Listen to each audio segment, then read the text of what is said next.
जय हिंद दोस्तों। तो हम पढ़ रहे हैं प्रतिशत, और प्रतिशत का ये आपका चौथा टाइप होगा। ठीक है, इसके पहले हम 3 टाइप पढ़ चुके हैं। यदि आप लोगों ने वो 3 टाइप नहीं देखे तो आप पहले वीडियो से उनको देखिए, आप लोगों को बहुत अच्छे से प्रतिशत समझ में आने वाला है। ठीक है, तो स्टार्ट करते हैं हम टाइप 4 प्रतिशत का। टाइप कौन सा होगा आज? 4th। ठीक है, टाइप 4th स्टार्ट करते हैं। ठीक है, इसमें किस तरह के क्वेश्चन आप लोगों के आने वाले हैं, देखो मैं आप लोगों को बताता। जब भी आपसे कहा जाए कि कोई व्यक्ति अपनी आय का 20% खो देता है, क्या कर देता है? अपनी आय का 20% खो देता है या खर्च कर देता है, ठीक है, या किसी व्यक्ति को दे देता है, इस प्रकार से कहा जाए, तो उस व्यक्ति के पास कितना मूल्य बचेगा? अब 80% बचेगा। क्या होगा? 80% बचेगा। और इस 80% को आप क्या लिखते हैं? 80/100 लिखते हैं। 1 0 से 1 0 आप काटेंगे। ठीक है, फिर कितना बचेगा? 2 से काटेंगे 4 बार, 2 से काटेंगे 5 बार। 80% का मान कितना होता है? 4/5 होता है। 80% उसके पास क्या होता है? बचता है, जब भी वहां 20% किसी को दे देता है। ठीक है, तो यदि मैं आपसे पूछूं भिन्न में उसके पास कितना बचेगा, तो आप करेंगे 1 था उसके पास, उसमें से उसने क्या करा?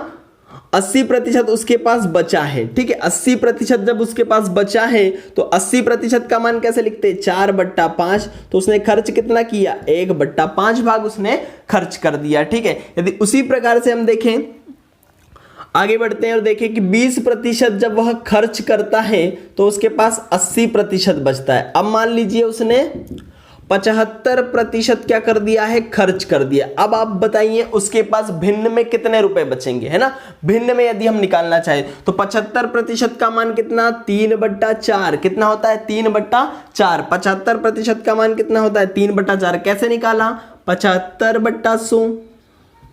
75 बट्टा कितना होता है? 100। 25 से काटेंगे 3 बार, 25 से काटेंगे 4 बार, कितना? 3/4। अब उसने 75% भाग क्या कर दिया है? खर्च कर दिया। कितना बचा? तो 1 में से 3/4 को घटा देंगे, कितना आएगा आंसर हमारा? 1/4। देखिए 25% भाग उसके पास बचा, और 25% का मान कितना होता है? 1/4 होता है। तो इस टाइप के क्वेश्चन आने वाले हैं सारे आपके। ठीक है, तो देखते हैं हम पहला क्वेश्चन।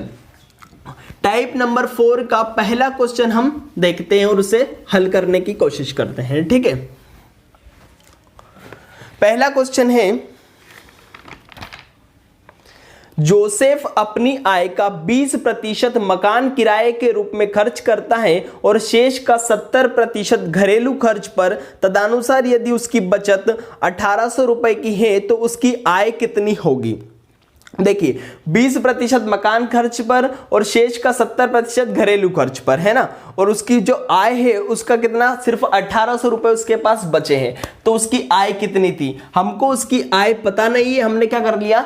x मान लिया। उसकी आय x थी, उसने क्या करा? 20% खर्च कर दिया। किस पर? मकान खर्च। ठीक है, 20% उसने मकान पर खर्च किया तो उसके पास कितना बचा? 80% बचा। कितना बचा उसके पास? 80% बचा। उसके बाद बोल रहा है उसने क्या कर दिया? उसके बाद उसने 70% घरेलू खर्च पर 70% घरेलू खर्च कर दिया तो कितना बचा? 30%। इसका 30% और बचा। और इन सब का बोल रहा है लास्ट में जो उसकी बचत हो रही कितनी? 1800 रुपए की बचत हो रही है। तो बताइए उसके पास कितनी आय है? उसकी आय कितनी है? तो उसकी आय निकाल देंगे हम। देखो x, इस 80 को जब भी प्रतिशत को हटाते हैं क्या लिखते हैं? 100 लिखते हैं। ठीक है, इस 30 में से भी जब प्रतिशत को हटाएंगे क्या लिखेंगे? अपॉन में 100 बराबर कितना है? 1800। 2 0 से अब 2 0 काट देंगे, 3 से काटेंगे इसको कितनी बार?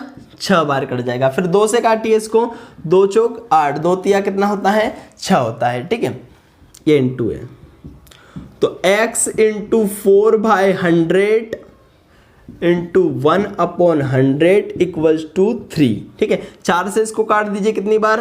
25 बार। 25 का इसमें गुणा करेंगे, 25 दिया कितना? 75, और 2 0 इधर से बढ़ा देंगे। x का मान कितना आ गया? 7500। तो उसके पास अब वर्तमान में कितनी है आय उसकी? 7500 रुपए उसकी आय है, जिसमें से 1800 रुपए उसने बचा लिए थे। अब देखो इसको थोड़ा और शॉर्ट में कैसे करेंगे आप लोग? थोड़ा और शॉर्ट में करना होगा आपको। तो x का कितना 20% खर्च कर दिया, कितना बचा 80%, और 80% का मान कितना होता है 4/5, ठीक है 80% का मान 4/5।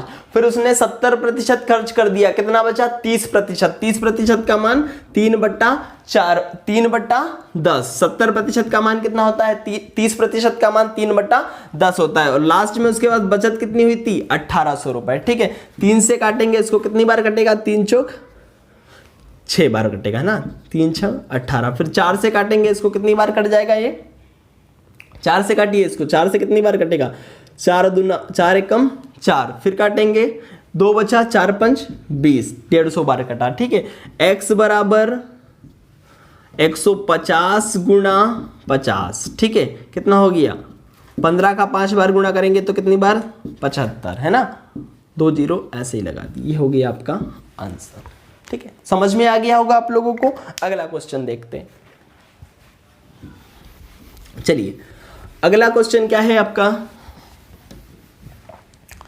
अगला क्वेश्चन है किसी पुस्तकालय में 20% किताब हिंदी की है, बची हुई किताब का 50% अंग्रेजी तथा बची हुई किताब का 30% फ्रेंच है तथा शेष बची हुई 6300 किताब धार्मिक किताब है, तो पुस्तकालय में किताबों की संख्या ज्ञात करो, ठीक है। अब देखो हिंदी की किताब कितनी है 20%, उसके बाद क्या बोल रहा है बची हुई किताब का 50% इंग्लिश है, फिर बोल रहा है जो बची हुई किताब है उसका 30% फ्रेंच है, और शेष जो बच रही किताबें वो कैसी है धार्मिक किताबें, और उन धार्मिक किताबों की संख्या दे दी है उसने कितनी 6300, ठीक है 6300 किताब दे दी। ये आपका क्वेश्चन बोल रहा है तो ओवरऑल किताब कितनी है, सारी किताबों की संख्या उसने पूछ ली है, ठीक है। पुस्तकालय में कितनी किताबें हैं, अब देखो हमको नहीं पता कितनी किताब, हमने मान लिया x, ठीक है।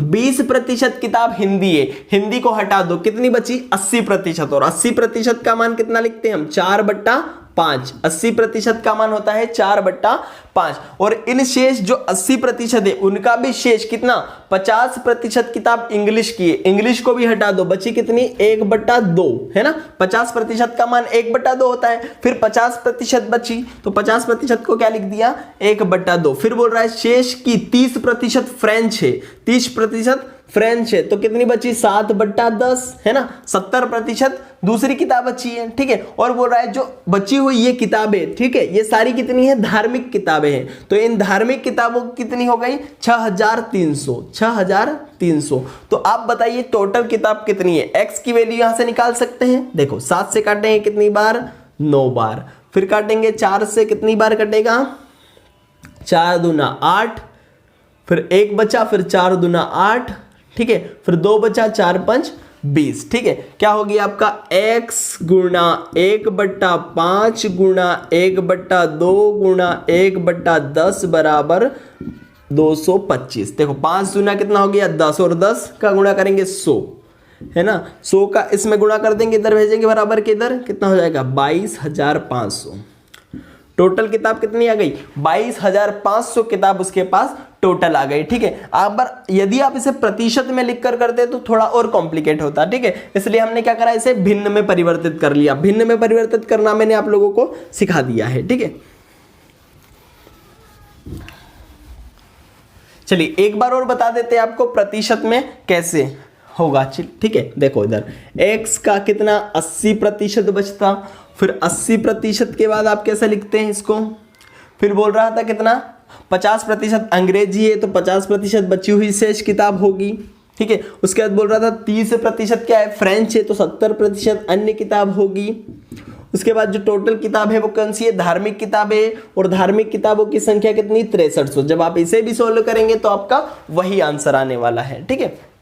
उम्मीद करते हैं आप लोगों को समझ में आ गया होगा। जितना छोटा कर पाए क्वेश्चन को उतना छोटा करिए, उस मेथड से हमने क्या उसको थोड़ा शॉर्ट कर लिया था। एक निर्माता कुछ सामान थोक विक्रेता को 25% लाभ तथा थोक विक्रेता फुटकर विक्रेता को 20% लाभ तथा फुटकर विक्रेता ग्राहक को 28% लाभ पर बेचता है। निर्माता के लिए सामान का मूल्य बताइए जबकि ग्राहक उसे 9,600 रुपए में खरीदता है, ठीक है।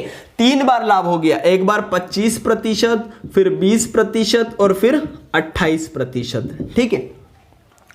अब देखिए यहां पर क्या हो रहा है, लाभ हो रहा है। क्या हो रहा है, लाभ हो रहा है। लाभ होता है तब हम क्या करते हैं, जोड़ते हैं। ठीक है, जब खर्च कर रहे थे तो हमने क्या कर दिया था, घटा दिया था। जब उसके पास खर्च हो जा रहा था पैसा तो हमने क्या कर दिया था, घटा दिया था। हमने देखा था 20% खर्च कर दिया तो कितना बचा था उसके पास। जब वो 20% मतलब 1/5 भाग उसने खर्च कर दिया था तो एक में से हम क्या कर रहे थे, घटा रहे थे। 80% का मान तभी हमारे पास कितना आ रहा था, 4/5। अब देखो वो जो निर्माता है, निर्माता क्या कर रहा है, जब उस वस्तु का निर्माण कर रहा है और उस विक्रेता को दे रहा है तो 25% लाभ कमा रहा है। फिर विक्रेता क्या फुटकर को दे रहा है तो फुटकर भी क्या कर रहा है, 20% का लाभ कमा रहा है। फिर उसके बाद जो फुटकर होता है वो किसको दे रहा है, ग्राहक को दे रहा है। ग्राहक से 28% लाभ कमा रहा है। ठीक है, और अंतिम में जब ग्राहक को प्राप्त हो रही है वो वस्तु कितने, 9,600 रुपए में प्राप्त हो रही है। तो जो विक्रेता, जो निर्माता है, उसको वो वस्तु कितने में पड़ी थी, ये हमको यहां पर निकालना है। ठीक है, अब बोल रहा है 25% का लाभ। तो 25% की वैल्यू कितनी होती है, 1/4। इसको क्या करते हैं, जोड़कर लिखते हैं हम। ठीक है, +1 करेंगे तो कितना हो जाएगा, 5/4। ठीक है, ऐसे ही 20% का मान कितना होगा, 20% का लाभ 1/5 होता है 20% का मान। इसमें +1 करेंगे कितना हो जाएगा, 6/5। ठीक है, ऐसे ही 28% का भी हम लोग निकाल लेंगे। ठीक है, चलिए करते हैं इसको हल। क्वेश्चन को हल करेंगे। पूछा क्या है क्वेश्चन में, क्या पूछ रहा है आपसे, एक निर्माता कुछ सामान थोक विक्रेता को 25% लाभ तथा थोक विक्रेता फुटकर विक्रेता को 20% लाभ तथा फुटकर विक्रेता ग्राहक को 28% लाभ पर बेचता है। तो निर्माता के लिए सामान का मूल्य बताइए। निर्माता के लिए, इसके लिए जो निर्माता है ना उसके लिए सामान का मूल्य नहीं पता हमें, x मान लो। क्या मान लो, x। अब देखो वो क्या कर रहा है, 25% लाभ पर। तो 25% लाभ का मान कितना हो जाएगा, 5 बट्टा कितना हो जाएगा, 4। ठीक है, उसके बाद बोल रहा है 20% लाभ पर, 20% लाभ का मान 6/5। फिर बोल रहा है 28% लाभ पर। तो देखो 28% लाभ को कैसे लिखेंगे, 28/100 काटेंगे किससे, 4 से काट लो, 4 7 28 और 25 कितना हो गया, 7/25। इसमें +1 करेंगे, लाभ है इसलिए, तो 25 और 7 कितना हो गया, 32/25। ठीक है, तो क्या हो गया, 32/25 और लास्ट में कितने में दे दी उसको, 9,600 रुपए में। ठीक है, 32 से काटेंगे इसको कितनी बार, 3 बार, 2 0 ऐसे ही लगा देंगे, है ना। 5 छंग कितना होता है, 30 और 30 से काटेंगे 300 को 10 बार। ठीक है, तो x बराबर 10 गुणा 4 5 20 और 25। ठीक है, x बराबर कितना हो जाएगा, 25 का 2 में करेंगे तो 50। ठीक है, 50 और 1 0 ऐसी, 1 0 इधर से लगा दी, 5,000 रुपए। तो 5,000 रुपए में पड़ी थी किसको, निर्माता को।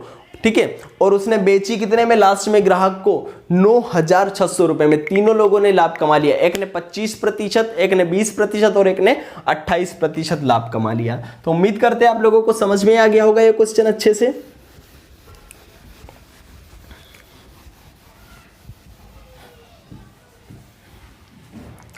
चलिए अगला क्वेश्चन देखते हैं। अगला क्वेश्चन है, एक आदमी जुए की 3 बाजियां खेलने के बाद अपने पास आरंभिक धन का आधा धन ही पाता है। 3 बाजी खेलता है जुए की और आधा धन ही पाता है आरंभिक धन का।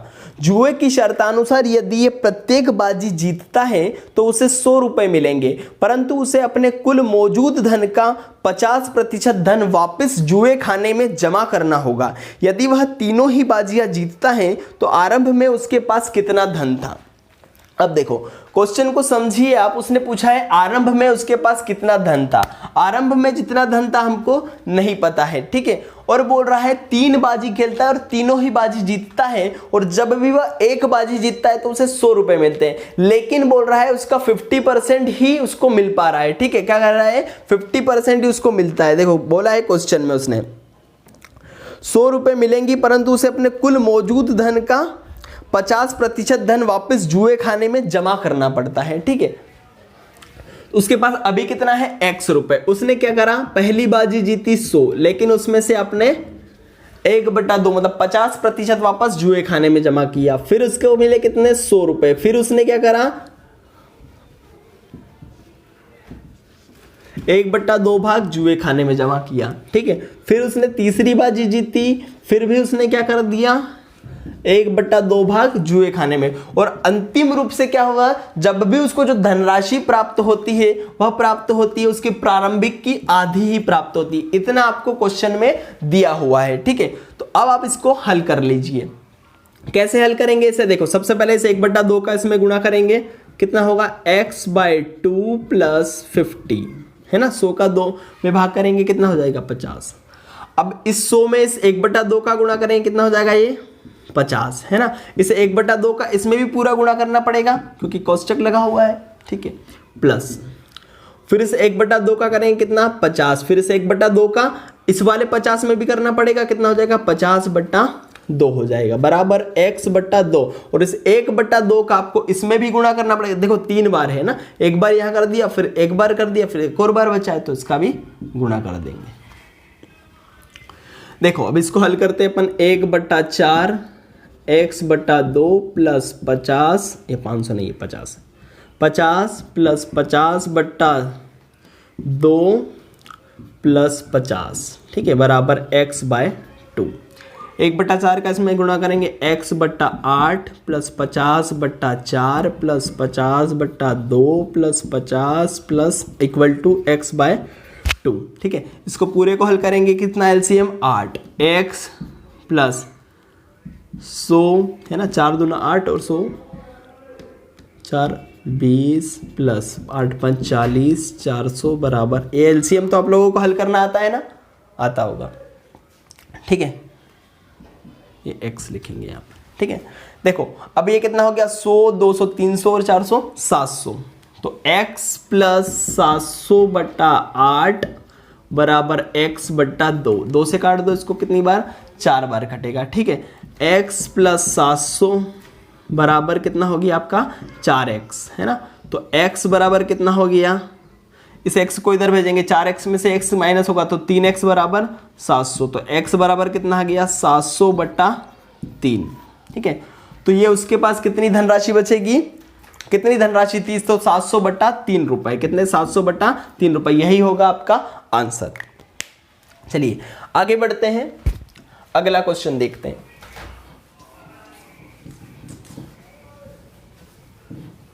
कैलकुलेशन तो आप लोगों को करना आना चाहिए, है ना।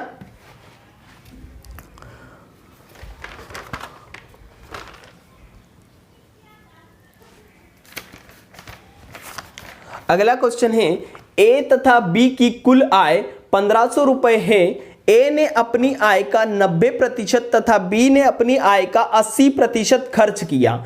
उसकी बचत का अनुपात 3:4 है। उनकी पृथक आय ज्ञात कीजिए, ठीक है। ए और बी क्वेश्चन में बोल रहा है, ए और बी दोनों की जो टोटल आय है वो है 1500 रुपए। ए और बी की टोटल आय कितनी है 1500 रुपए है, ठीक है। अब क्या कर रहा है वो, ए अपनी आय का 90% और बी अपनी आय का 80% खर्च कर देते हैं, ठीक है। तब दोनों का जो अनुपात बचता है वो अनुपात बचता है 3:4। कितना बचा, 3:4 बचता है, ठीक है। आप क्या करेंगे, इस प्रतिशत से प्रतिशत को काट देंगे, 1 0 से 1 0 को काट देंगे, इस 3 से 9 को काट देंगे, इस 4 से 8 को काट देंगे। कितनी बार कटा, 2 बार। तो a × 3 बट्टा b × 2 बराबर 1/1, है ना। इन दोनों को इधर भेज देंगे तो a/b का मान आपका कितना आ जाएगा 2/3। अब देखो क्वेश्चन में आपसे पूछा है दोनों की पृथक पृथक, है ना, पृथक पृथक आय कितनी है दोनों की। तो आप लोगों को पता है दोनों की मिलाकर आय कितनी है 1500 रुपए। और देखो दोनों की आय ऐसे यूनिट में देख रहे तो कितनी आ रही, 3 और 2 5, मतलब 5 का मान कितना है 1500 रुपए। तो 1 का मान कितना हो जाएगा, 5 से इसको काट देंगे, कितनी बार 300 बार कटेगा। 1 का मान कितना आ गया 300। अब पूछा है ए और बी की अलग अलग आय पूछा है ना। तो ए की कितनी हो जाएगी 300 × 2, कितनी हो जाएगी 600 रुपए। बी की देखेंगे तो 300 × 3 कितनी हो जाएगी 900 रुपए, ठीक है। तो उम्मीद करते हैं आप लोगों को समझ में आ गया होगा। ए और बी की दोनों हमने अलग अलग वैल्यू निकाल दी है, ठीक है। चलिए बढ़ते हैं अगले क्वेश्चन की ओर। अगले क्वेश्चन की ओर बढ़ते हैं ना। अगला क्वेश्चन है आपका, राम ने अपनी आय का 4% किसी चैरिटी को दान किया तथा शेष का 10% एक बैंक में जमा कर दिया। अब यदि उसके पास 8,640 रुपए बचे तो उसकी आय कितनी होगी। देखिए 4% तो उसने क्या कर दिया है, चैरिटी में दान कर दिया है ना, और 10% क्या किया उसने, 10% बैंक में जमा कर दिया। ठीक है, अब जो बची हुई राशि है उसके पास कितनी है, 8,640 रुपए और उसके पास बचे हुए हैं। ठीक है, तो आपसे लास्ट में पूछ लिया है क्या, उसकी आय कितनी होगी, राम की आय पूछ ली। ठीक है, तो देखिए आपको पता नहीं राम की आय कितनी है, x मान लो, उसने कितना 4% चैरिटी में दान दे दिया, कितना बचा उसके पास, 96% बचा।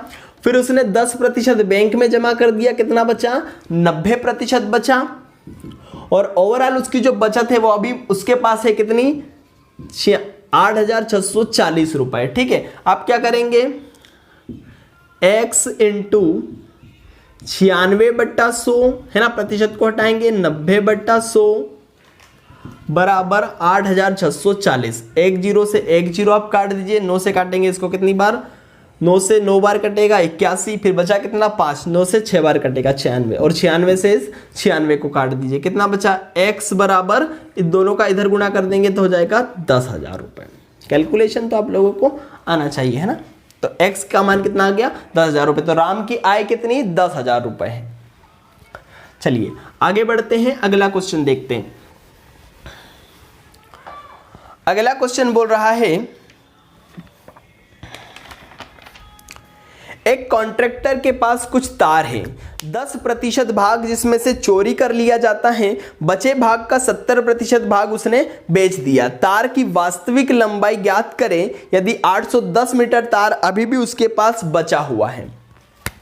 देखो हमको नहीं पता उसके पास कितना तार है, हमने मान लिया x, उसमें से 10% क्या हो गया है, चोरी हो गया। 10% जब चोरी हो गया, बचा कितना उसके पास, 90%। कितना बचा, 90%, और 90% को हम क्या लिखेंगे, 9/10 लिख देंगे। ठीक है, अब बोल रहा है 70% उसने बेच दिया, क्या कर दिया, 70% बेच दिया। कितना बचा उसके पास, 3/10 भाग, 30% बचा, 30% को क्या लिखेंगे, 3/10 लिख देंगे। और ओवरऑल बोल रहा है क्या, अभी वर्तमान में उसके पास 810 मीटर तार और है, तो बताइए उसके पास कितना तार था। ठीक है, ये इतना तार था और बचा इतना है। ठीक है, अब क्या करेंगे, 9 से काटेंगे कितनी बार, 9 बार। ठीक है, 9 का 9 में गुणा करेंगे 81 आएगा, फिर 3 से 90 को काटेंगे 30 बार। ठीक है, x बराबर 30 गुणा 100, कितना हो गया, x बराबर 3000। कितना तार था उसके पास, 3000 मीटर उसके पास तार था। यह हो गया आपका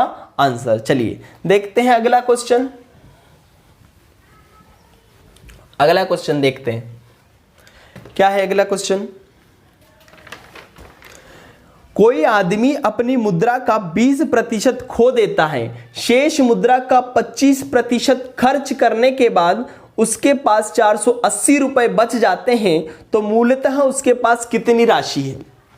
देखिए उस आदमी ने क्या करा, उसकी जो मुद्रा थी उसमें से 20% खो दिया और उसके बाद उसने 25% क्या कर दिया, खर्च कर दिया। ठीक है, तो उसकी मुद्रा कितनी थी हमें नहीं पता, हमने लिख लिया x। उसमें से उसने क्या करा, 20% खो दिया। जब भी उसने 20% खोया, 20% खोया, कितना बचा, 80% बचा। और याद करो 80% का मान कितना होता है, 4/5, 4/5 भाग उसके पास बचा हुआ है। ठीक है, अब देखें, अब कह रहा है क्या, 25% उसने खर्च कर दिया। जब 25% वो खर्च कर देगा, मतलब 1/4 भाग वो खर्च कर चुका है। कितना बचा उसके पास, 3/4 भाग, 1/4 भाग उसने खर्च कर दिया। किसमें से, इस एक में से कितना बचेगा, 3/4 भाग बचेगा। ठीक है, तो 3/4 भाग उसके पास बचा है। और अब उसकी जो बचत है वो कितनी है, 480 रुपए है। कितनी है, 480 रुपए उसकी बचत है। तो कर लीजिए इसको हल, 4 से काटेंगे कितनी बार, 4 एकम 4, 4 दूना 8, 3 से काट दिए इसको कितनी बार, 4 बार। ठीक है, अब इसका गुणा कर लीजिए, x गुणा 1/5 गुणा 1/4 बराबर 40। x बराबर 40 गुणा 5 चौक 20, तो x बराबर कितना आ गया, 800 रुपये। तो उसके पास कितनी राशि थी? 800 रुपये उसके पास राशि थी। तो उम्मीद करते हैं आप लोगों को टाइप 4 अच्छे से समझ में आ गया होगा। ठीक है, आप टाइप 4 के क्वेश्चन को प्रैक्टिस करिए, सारे क्वेश्चन आपसे बनने वाले हैं इस तरह के। ठीक है, अब मैं आपको बता देता एक बार अपन ने कौन कौन से टाइप करे हैं। ठीक है, देखो टाइप फर्स्ट में याद करो अपन ने कौन से क्वेश्चन किए थे? तीसरी वस्तु से दूसरी वस्तु और पहली वस्तु कितना 20% और 25% अधिक थी, है ना। तो आपसे पूछा था पहली दूसरी से कितना कम है, दूसरी पहली से कितना कम है, उस प्रकार के क्वेश्चन हम लोगों ने किए थे। उसके बाद टाइप 2 में आपने किस प्रकार के क्वेश्चन किए थे? चीनी का मूल्य बढ़ गया था, है ना, उसके खर्च में कितनी कमी करें, इस तरह के क्वेश्चन किए थे। फिर टाइप 3 में आपने किस तरह के क्वेश्चन किए थे? टाइप 3 में आपने किए थे कौन से? लगातार वृद्धि वाले क्वेश्चन किए थे ना, और ए बी फार्मूला उसमें हमने लगाया था टाइप 3 में। टाइप 4 में आज हमने क्या करा है, आपको समझा दिया कि जब भी किसी व्यक्ति की आय में 20% खर्च हो या 80% की बचत हो, इस तरह के क्वेश्चन हमने टाइप 4 में किए। तो याद रखिए आप टाइप 4 तक पहुंच चुके हैं। अगला जो टाइप होगा हमारा टाइप 5 होगा। तो टाइप 1 2 3 4 कौन कौन से? 20% और 25%, जो भी प्रतिशत में हो ना वो अधिक है। तो पहली संख्या दूसरी से कितना कम है, उस तरह के क्वेश्चन ना, पहली दूसरी से कम ज्यादा वाले क्वेश्चन किए। दूसरे टाइप में हमने किया चीनी का मूल्य या फिर कोई भी वस्तु हो उस वस्तु का मूल्य बढ़ गया था या घट गया था, तो उसके खर्च में आपको वृद्धि या कमी करनी थी, उस तरह के क्वेश्चन किए। तीसरे टाइप में हमने किस तरह के क्वेश्चन किए थे? लगातार वृद्धि वाले ए बी फार्मूला पर आधारित क्वेश्चन किए थे। चौथे टाइप में हमने किए आज, चौथे टाइप में किस तरह के क्वेश्चन किए? किसी व्यक्ति की आय में क्या 20% खर्च हो जाता है, जो शेष बचता है ना, या फिर तार की लंबाई में कमी, या फिर हम कहें तार में चोरी हो गई थी, उस तरह के क्वेश्चन हमने चौथे टाइप में किए हैं ना। तो आप लोग याद रखिए इन चारों टाइप के क्वेश्चन को अच्छे से प्रैक्टिस कीजिए, और लास्ट में मैं आपको 2 क्वेश्चन देता हूं, उन 2 क्वेश्चन को आपको हल करना है, और हल करके जो आंसर आता है वो क्या कर देंगे आप कमेंट बॉक्स में लिख देंगे। चलिए तो देखिए कौन से हैं वो 2 क्वेश्चन, आप लोग लिखिए। पहला क्वेश्चन लिखिए, किसी वस्तु के मूल्य में 20% कटौती कर दी गई है, पूर्व मूल्य पर लाने हेतु कितने प्रतिशत की वृद्धि करनी होगी। दूसरा क्वेश्चन है, जोसेफ की आय में 10% कमी कर दी गई है, उसकी आय को पूर्व स्तर पर लाने हेतु नई आय में कितने प्रतिशत वृद्धि करनी होगी। याद करो मैंने आप लोगों को करवाया था, जब भी कमी हो या वृद्धि हो, जब मैंने आपसे कहा था जब वृद्धि की बात करें, जितनी भी वृद्धि बोले उसको ऊपर लिखेंगे, फिर जितनी वृद्धि कही उसको 100 में जोड़ के आप लोग आसानी से उसका आंसर ला सकते। तो इसी टाइप से आप लोगों को एक क्वेश्चन हल करना है। तो उम्मीद करते हैं आप लोगों को क्लास समझ में आई होगी। ठीक है, आप लोगों को अच्छे से पढ़ाई करते रहना है, सारे क्वेश्चन को हल करना है, आप लोग प्रैक्टिस करते रहिए, धीरे धीरे आपका ये टॉपिक बहुत अच्छा हो जाएगा और पूरा अच्छे से समझ में आने लगेगा। ठीक है, जो प्रतिशत वाला टॉपिक है बहुत इंपॉर्टेंट टॉपिक है, इससे आगे आने वाले जो टॉपिक होंगे आपके लाभ हानि वाले, ब्याज वाले, सब इसी से जुड़े होंगे। ठीक है, तो आप लोगों को ये टॉपिक बहुत अच्छे से कर लेना है। ठीक है, उम्मीद करते हैं आप लोग समझ गए होंगे इस बात को, अच्छे से आप पढ़ाई कर रहे होंगे, तो करिए पढ़ाई अपनी अच्छे से, और सारे वीडियो आप लोगों को देखना है। ठीक है, धन्यवाद।